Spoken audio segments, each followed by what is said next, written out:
నమస్తే, నేను మీ Ashok Kumar. Welcome to our channel. సూటిగా చెప్పాలంటే ఈడ కనపడుతున్నటువంటి వ్యక్తులు అంబటి రాంబాబు, ఈ కోడిగుడ్డు అమర్నాథ్, అదేవిధంగా పేర్ని నాని.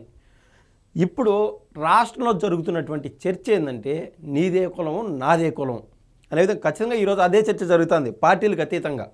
దీన్ని మొదలుపెట్టిన వాళ్ళు ఎవరన్నా ఉన్నారంటే జగన్మోహన్ రెడ్డి గారని నేను ఖచ్చితంగా వైసీపీ వారికి మరోసారి స్పష్టం చేస్తున్నా. ఇప్పుడు నిన్న మొన్న అంబటి రాంబాబు గారి కూతురు బయటకు వచ్చి ఏం చెప్తుందంటే, పవన్ కళ్యాణ్ గారు మీరు ఎక్కడున్నారు, నిద్రపోతున్నారా, మాకు ఇంత అన్యాయం జరుగుతూ ఉంటే మేము కాపులం కాదంటే, పవన్ కళ్యాణ్ గారు ఒకటికి 100 సార్లు చెప్పినాడు, నన్ను ఒక కాపు కులంతో ముడిపెట్టద్దమ్మా, కాపు కులంతో ముడిపెట్టద్దు, మీకు అట్లాంటి భావాజాలం ఉంటే నాకు అసలు నేను ఎన్ని సీట్లు గెలుస్తాను, లేదా మినిస్టర్ అవుతానా, చీఫ్ మినిస్టర్ అవుతానా, డిప్యూటీ చీఫ్ మినిస్టర్ అవుతానా, ఎమ్మెల్యేగా కూడా గెలుస్తాను, నాకు అది అనవసరము, నా పేరు పవన్ కళ్యాణ్, నేను నిజాయితీగా పోరాడుతూనే ఉంటాను, నాకు పార్టీలతోనూ పదవులతోనూ వేటితో నాకు సంబంధం ఉండదు, ప్రజల పక్షాన్ని ఎప్పుడు పోరాడతానని చెప్పి ఆయనకు కులాలకు అతీతంగా ఆయన అనేక మార్లు చెప్పినాడు. ఎస్, ఆయన స్వభావమే ఆయన ఈరోజు గెలిపించింది. దేశ స్థాయిలో పవన్ కళ్యాణ్ గారు అనేటువంటి వ్యక్తికి ఈరోజు ఒక బ్రాండ్ మార్క్ క్రియేట్ చేసింది. స్వయంగా నరేంద్ర మోడీ గారికి అత్యంత సన్నిహితుల్లోనూ అత్యంత ప్రీతిపాత్రమైన వ్యక్తుల్లో పవన్ కళ్యాణ్ గారు ఒక్కరు, టాప్ 5లో ఆయన ఉంటారని చెప్పి నేను ఖచ్చితంగా భావిస్తున్నా. దీని అంతటికీ జరిగింది కారణం ఏమన్నా ఉండదంటే, ఏమన్నా నరేంద్ర మోడీ గారికి కూడా తెలీదు ఈయన కాపు వ్యక్తి పవన్ కళ్యాణ్ గారు అని చెప్పి. కులాలు అసలు నరేంద్ర మోడీ గారి క్యాస్ట్ ఎవరికైనా తెలుసా? ఒక బీసీ వ్యక్తి అని తెలుసు. ఆయన క్యాస్ట్ ఏంది అక్కడక్కడ ఒక ఉంటుంది కదా, మన మాదిరి కాపులు కమ్మలు లేకుండా రెడ్లు వెలమ సంథింగ్ ఏదైనా క్యాస్ట్లు ఉంటాయి కదా. అసలు నరేంద్ర మోడీ గారి క్యాస్ట్ కూడా ఎవరికి తెలియదు మన రాష్ట్ర ప్రజలకి.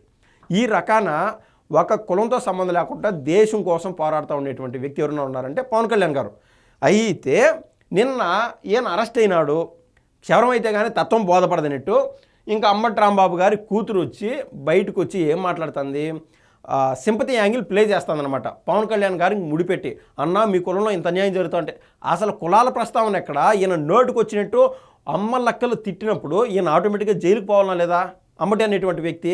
ఇదే అంబటి రాంబాబు ఈ మధ్య డౌన్ అయిన అడిగిని గతంలో పవన్ కళ్యాణ్ గారిని తిట్టాలంటే ఎవరన్నా ట్రిగ్గర్ పాయింట్ ఉన్నారంటే ఒక పక్క అంబటి రాంబాబు, మరో పక్క పేర్ని నాని, వీళ్ళిద్దరికీ అప్పచెప్పేవాళ్ళు అనమాట జగన్మోహన్ రెడ్డి గారు. ఎస్, జగన్మోహన్ రెడ్డి గారు కూడా కాపులకి ఎంత మేరకు మేలు చేశారో ఈ వీడియోలో ఖచ్చితంగా డిస్కస్ చేద్దాం. సూటిగా చెప్తున్నాను, ఆయన చేసినటువంటి మేలు స్పష్టంగా ఏమున్నదంటే, గతంలో వంగవీటి మోహన్ రంగా గారిని ఉద్దేశించి చెత్త మాటల్లో మాట్లాడినటువంటి గౌతమ్ రెడ్డి అనేటువంటి వ్యక్తిని ఏం చేశాడు ఈ యొక్క జగన్మోహన్ రెడ్డి గారు, పార్టీని సస్పెండ్ చేసినట్టు చేసి కంటి తుడుపు చర్యగా తిప్పి కొడితే 6 నెలల గ్యాప్లో ఫైబర్ గ్రిడ్ చైర్మన్ చేసి పెట్టాడు. ఇదే గౌతమ్ రెడ్డిని అందరికీ బాగా గుర్తున్నది అనుకుంటా. అంటే కాపులను తిట్టినోడికి అందరం ఎక్కిచ్చేస్తారు అధికారం ఉంటే. అదే మాదిరి కాపులకు కూడా నేను విన్నవించుకుంటున్నాను, మరోసారి జగన్మోహన్ రెడ్డి గారికి కానీ అధికారం ఇస్తే, గతంలో ముద్రగడ్డ పద్మనాభం గారికి ఏమన్నా పోస్ట్ ఇచ్చినారా? అది ఉండదు. కేవలం ఎన్నికల్లో కష్టపడేదానికే ముద్రగడ్డ పద్మనాభంని ట్రంప్ కార్డు అలా వదులుతారనమాట జగన్మోహన్ రెడ్డి గారు. ఎప్పుడైతే సిబిఎన్ గారు సీఎంగా ఉంటారో అప్పుడల్లా ముద్రగడ్డ పద్మనాభరెడ్డి బయటకు వచ్చేస్తాడు. ఏది ఏమైనా కూడా జగన్మోహన్ రెడ్డి గారు పుణ్యమా అని చెప్పి ముద్రగడ్డ పద్మనాభం కాస్త రెడ్డిగా మార్చేసుకున్నాడు. 6 నెలలు సావాసం చేస్తే వాళ్ళు వీళ్ళు అవుతారు, వీళ్ళు వాళ్ళు అవుతారనే చందాన ఏకంగా పేర్లే మార్పులు చేర్పులు అయిపోయినాయి. ఈ క్రమంలో కాపులకి ఎవరు మేలు చేశారు, ఎవరు కీడు చేశారు? ఇంకా మనం ఇక్కడ చూడండి, ఇంకా ఈ గుడ్డు మినిస్టరు స్వయంగా కాపులకు వెన్నుపోటు పడిచింది ఎవరు? పవన్ కళ్యాణ్ గారి దగ్గర ఒక సెల్ఫీ తీసుకుందాం అని చెప్పి ఎగబడి పవన్ కళ్యాణ్ గారి పక్కన ఫోటోలు తీసుకొని ఆ ఫేస్బుక్లోనూ సోషల్ మీడియాలోనూ షేర్ చేసుకొని ఒక పేరు సంపాదించుకొని, నేను పవన్ కళ్యాణ్ అభిమాని అని చెప్పి ఒక ట్రెండ్లోకి రప్పించుకొని ఆయన దగ్గర ఉన్నటువంటి అంతో ఇంతో డబ్బులు పెట్టుకొని జగన్మోహన్ రెడ్డి గారి దగ్గరికి పోయి ఆ టికెట్ సంపాదించుకున్నాడు. ఎవరికి వెన్నుపోటు పొడిచారాడా స్పష్టంగా గుర్తు చేసుకోండి, అర్థమవుతుంది. ఏదేమైనా కూడా ఈయన అధికారంలోకి వచ్చాడు, ఈయన మినిస్టర్ కూడా అయినాడు. అంటే అప్పటికి జగన్మోహన్ రెడ్డి గారు డైరెక్షన్లోనే నడవాలన్నా? సరే, జగన్మోహన్ రెడ్డి గారు డైరెక్షన్ లేదు, నీ విఘ్నత ఏమైంది? చీటికి మాటికి పవన్ కళ్యాణ్ గారిని అన్నటువంటి వ్యక్తులు కదా మీరు. ఎంత మాటలు, ఎంత పచ్చిబూతులు మీరు తిట్టింది. ఇంక ఈ వ్యక్తి అయితే పవన్ కళ్యాణ్ గారి యొక్క వ్యక్తిగత జీవితంలోకి చొరబడి ఆ రోజున సోషల్ మీడియా కీచకులు చెత్త మాటలు మాట్లాడుతూ ఉంటే కడుపు మండినటువంటి పవన్ కళ్యాణ్ గారు చెప్పు తీసుకొని కొడతారని నా వ్యక్తిగత జీవితంలో ఎవరన్నా అడుగు పెడితే ఎవడుకునే బాధలు వాళ్ళకుంటాయి.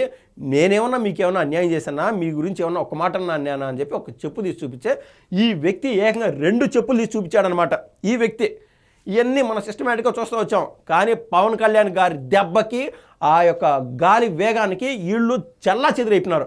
ఈ రోజున పవన్ కళ్యాణ్ గారి విలువ తెలిసి మొన్న విజయసాయి రెడ్డి గారు చెప్పినట్టు ఏం చేస్తున్నారంటే పవన్ కళ్యాణ్ గారికి అదేవిధంగా నారా చంద్రబాబు నాయుడు గారికి మధ్య గొడవలు పెట్టేసి ఒక పని అయిపోతుంది, ఈసారి మళ్ళీ మనం అధికారంలోకి రావచ్చు అని చెప్పి అలా కంకణం కట్టుకొని కేవలం జగన్మోహన్ రెడ్డి గారి డైరెక్షన్లో కాపులు మాత్రమే, ముఖ్యంగా వైసీపీలో ఉన్నటువంటి కాపులు మాత్రమే జగన్మోహన్ రెడ్డి గారు వాడుకొని పవన్ కళ్యాణ్ గారిని దూషించకుండా వీళ్ళని సేదా తీసుకొని పోయి ఏపీ ముఖ్యమంత్రి అయినటువంటి నారా చంద్రబాబు నాయుడు గారిని దూషించే విధంగా కమ్మ కాపు అని ఇద్దరి మధ్య పచ్చగిడ్డేస్తే బగ్గుమనే విధంగా ఏదో గొడవలున్నాయని సృష్టిద్దామని చెప్పి జగన్మోహన్ రెడ్డి గారు ప్రయత్నం చేస్తున్నారు.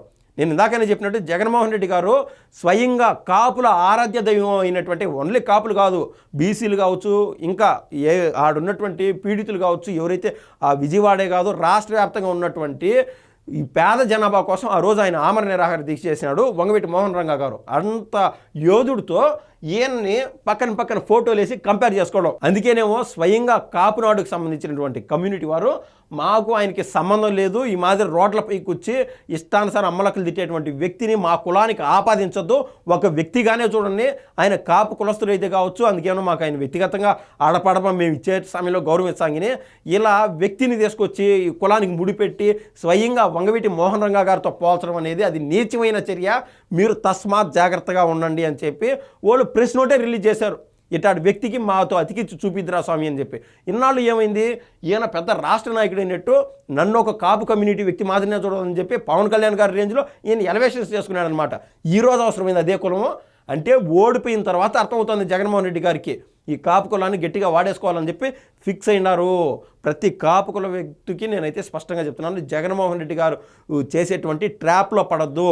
మొన్న ఒకటి చూస్తున్నాను, స్వయంగా పోలవరానికి సంబంధించి అతను రెండోసారి ఈ మాదిరి మాట్లాడడము, ఏదైతే ఈయన మాట్లాడినాడో ఈయన మాట్లాడినటువంటి చర్యలు, అదేవిధంగా జోగి రమేష్ మాట్లాడినటువంటి మాటలు ఇవన్నీ స్పష్టంగా రాష్ట్ర ప్రజలు చూశారు ఎవరు తప్పు ఏంది అని చెప్పి. మీరు ఎక్కడికక్కడ వైసీపీ వాళ్ళు వేసేటువంటి ట్రాప్లో పడకుండా స్వయంగా ఇక్కడ జరిగినటువంటి వ్యవహారం ఏంది, కల్తీ నీ వ్యవహారం. తద్వారా అరవ శ్రీధర్ అనేటువంటి వ్యక్తికి సంబంధించి పాత వీడియోలని ఎత్తకొచ్చి మొదలు పెట్టారు. అయినా కూడా కల్తీ నీ వ్యవహారం ఎక్కడ నీరు గారిపోలా సమాజానికి అర్థమవుతుంది. తర్వాత ఈయన మాట్లాడినటువంటి మాటలు అయినా కూడా దేవుడికి సంబంధించినటువంటి కల్తీ నీ వ్యవహారం ఏదైతే ఉన్నదో అది మరుగున పడలా. తర్వాత ఇంకా అసలే కోతి తర్వాత కలుదాగి ఆ తర్వాత అగ్గిలో అడుగుపెట్టినట్టు జోగి రమేష్ మాట్లాడినటువంటి మాటలు ఇంకా పరాకాష్ఠకి చేరిపోయినాయి అనమాట. అయినా కూడా ఒక పక్క ఇట్లాంటి వాళ్ళు మాట్లాడినటువంటి మాటలు సోషల్ మీడియాలోనూ మెయిన్ స్ట్రీమ్ మీడియాలోనూ చర్చల్లో ఉండగా కూడా దేవుడు తనని తానే కాపాడుకుంటున్నాడు. ఇవాళ ఆయన్ని ఎవరు ప్రత్యేకంగా కాపాడాల్సిన పని లేదు. దేవుడికి ఎదురుగా ఎవరు పోయినా కూడా వాళ్ళు భస్మం అవ్వడం ఖాయము. సో ఇంత పెద్ద హాట్ టాపిక్స్ ఉన్నా కూడా కల్తీ నీ వ్యవహారం అనేది ఆంధ్ర రాష్ట్రంలో చర్చల్లో ఎక్కడ నీరు గారికి పోకపోవడం అనేది విశేషము. ఎందుకురా అంటే ఆ రోజు వాళ్ళు తప్పు చేశారు, 250 కోట్ల రూపాయలు దండుకున్నారు. ఈ వ్యవహారాలన్నీ బయటికి లాగి దాన్ని ప్రజల్లోకి తీసుకెళ్లే విధంగా మీరు ముందుకు తీసుకెళ్ళడానికి ఇతను కాపు అంటున్నాడు, అతను కమ్మ అన్నాడు, అతను రెడ్డి అన్నాడు, మీరు కులాల జోలు ఎందుకు పోతున్నారా, అట్లాంటి వాళ్ళు ఎవరన్నా పార్టీలో ఉంటే దయచేసి ఉండద్దు, మీరు విఘ్నతతో ఆలోచన చేయండి అని చెప్పి పవన్ కళ్యాణ్ గారు కూడా చెప్పడం తన వ్యక్తిత్వాన్ని ప్రతిబింబించే విధంగా ఉండడం అనేది విశేషము. Hats off to Pavan Kalyan గారు, ధన్యవాదాలు.